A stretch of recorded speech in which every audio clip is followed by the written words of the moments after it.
Hi, I'm Joe Finsternis, and tonight I'm going to talk to you about a movie called Tusk.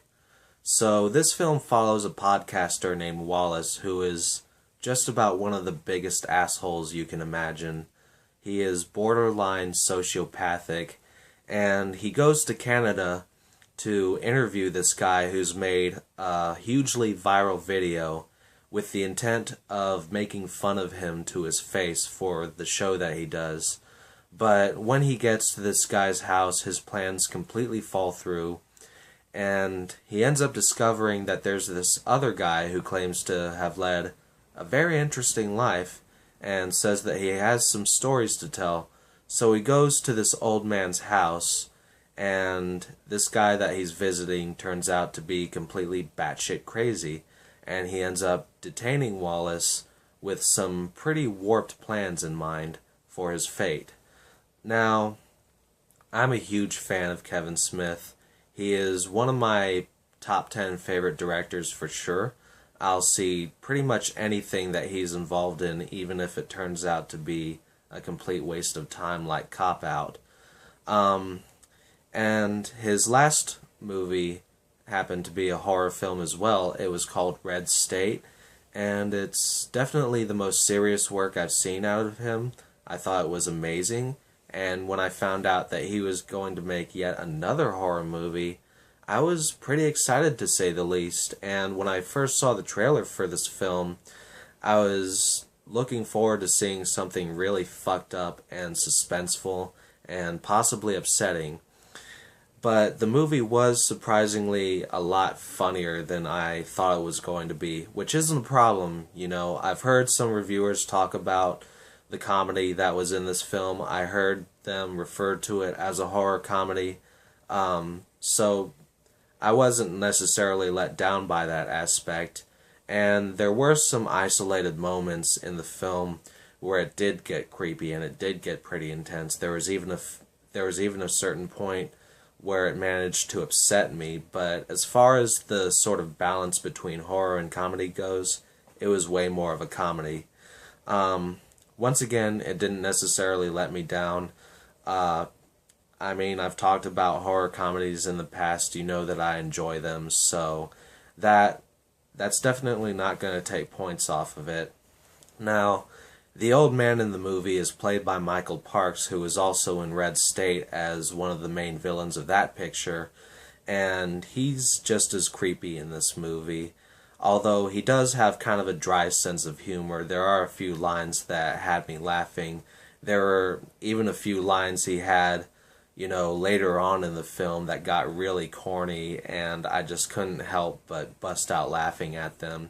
He was still really creepy at the same time, though. He practically never blinks in the movie. He has almost this wild-eyed stare throughout.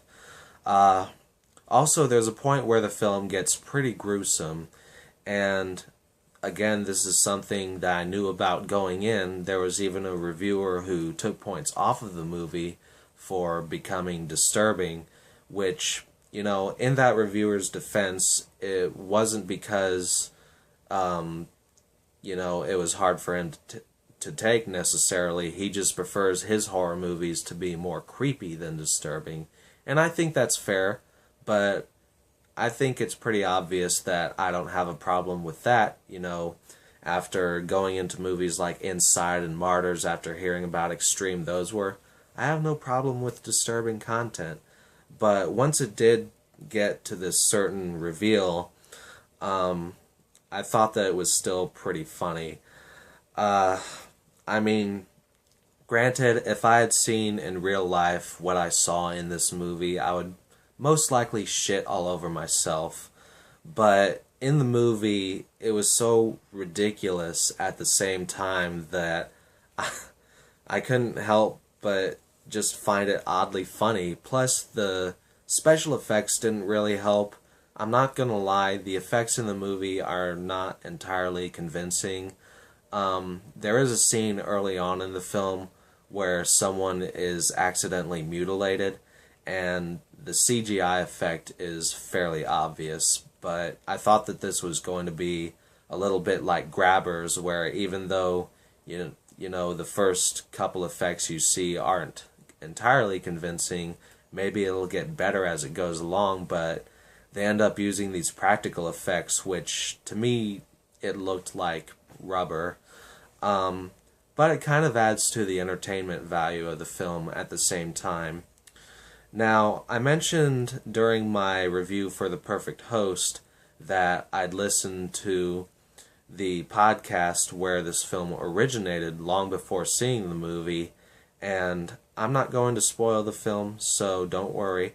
But if you don't want it spoiled for you and you haven't listened to the podcast yet, don't listen to it until after you've seen the movie, because Kevin Smith does talk about the story straight up as it plays out in this movie. There were even certain points when I first listened to it that made me think, oh, well, they're not gonna, go there. That just sounds ridiculous. But then I ended up watching it, and I was like, wow, they actually did that. And that's kind of awesome. I will say, though, that I admire the film from a storytelling standpoint. Given the fact that I didn't think that certain things described in the podcast were going to actually happen, the film did end up taking me by surprise in a few places. I even expected it to be a little more slow burning than it turned out to be, but it moves fairly quickly. Like, there were moments that I knew were going to hit in the film, but I thought that they were going to hit later. But once they did happen, I didn't know where the story was going to go from there, even though, again, I had already listened to Kevin Smith describing it. In fact, the podcast is even on the special features for this DVD, and I listened to it once again after watching the movie, and I was surprised by just how much of what he said truly stayed in the movie. I expected it to end up going through a second draft or something, but, it didn't. Also, there are some cameos in the movie, two of them, actually, that I find pretty notable. There's one by an A-list actor, or actually it's someone that's been in some pretty shitty movies recently, but it's a big Hollywood actor nonetheless, whose name I'm not going to give away here. He shows up fairly later on in the film as this detective, and his appearance has had some audiences divided. Some people thought that it kind of distracted from the mood of the movie. I thought that he was pretty funny in the movie.